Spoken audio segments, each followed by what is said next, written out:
What's the most undervalued commodity in the world? Is it gold? Is it silver? Is it copper?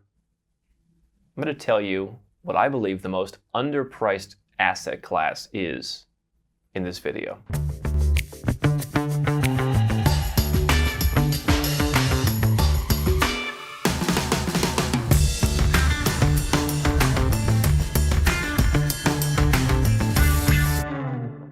Hi, I'm Andrew Henderson, and as the world becomes increasingly global, I think that owning traditional commodities is important.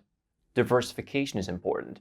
But if I have to look out all around the world and look at what is the most underpriced commodity out there, I believe quite possibly it is citizenship.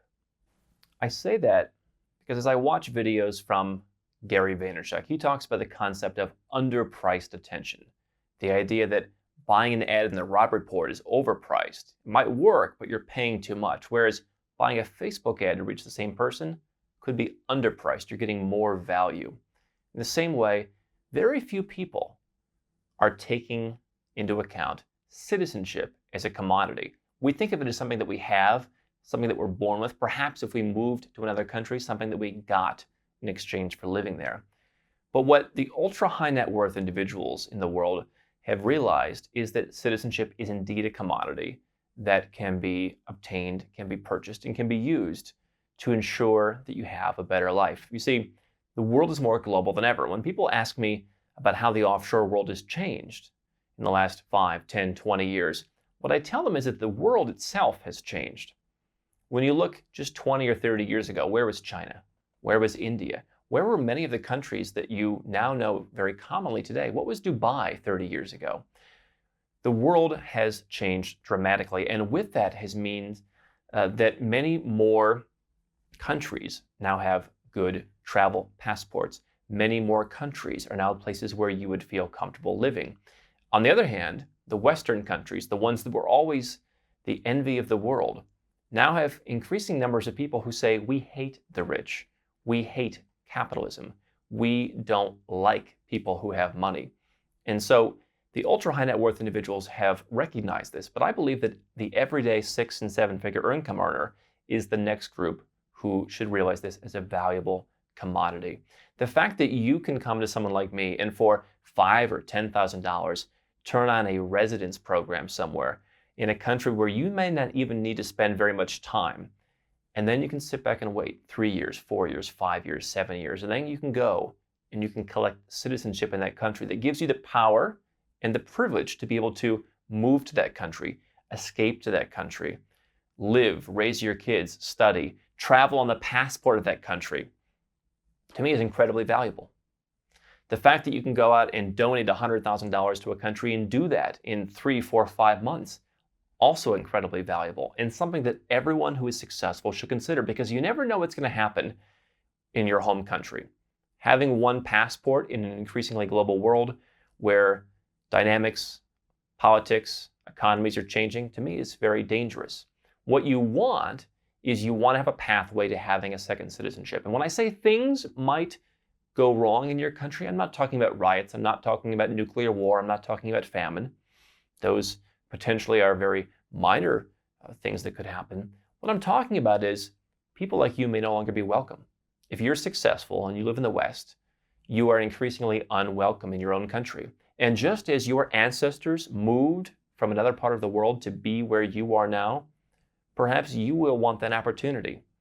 You never know what could happen tomorrow. You never know which country might not want to let the Americans in or the Australians in. You never know what could happen where you live. Having that second passport is very valuable. We talk a lot about the benefits of dual citizenship here on our channel.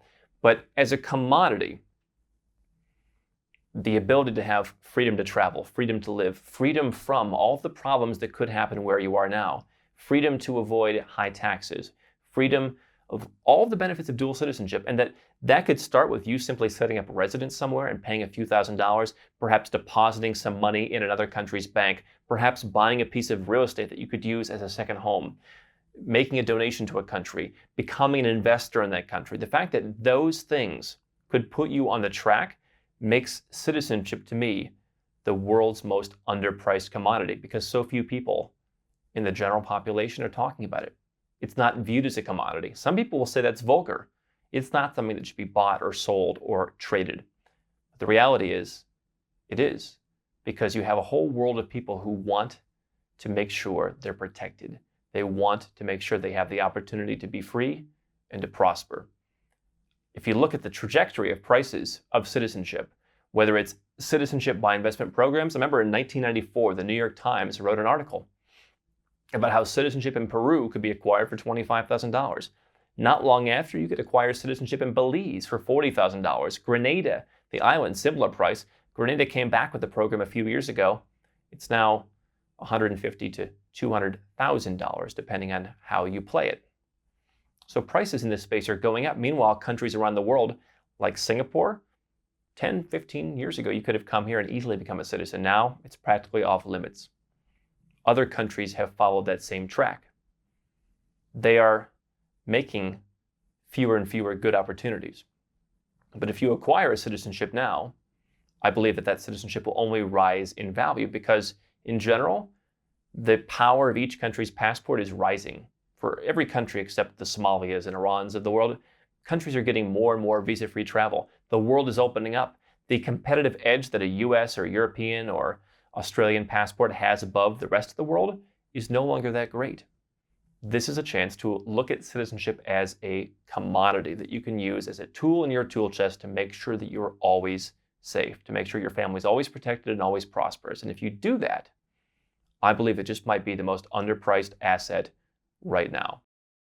Hi, I'm Andrew Henderson from Nomad Capitalist. I wrote this book, which you can find on Amazon, to distill a lot of the stuff we talk about in these videos and a lot of the stuff I've learned over the last decade plus traveling all around the world, teaching you about how to legally reduce your taxes, build your personal freedom, and create wealth faster. Definitely get a copy of this book if you want to learn more.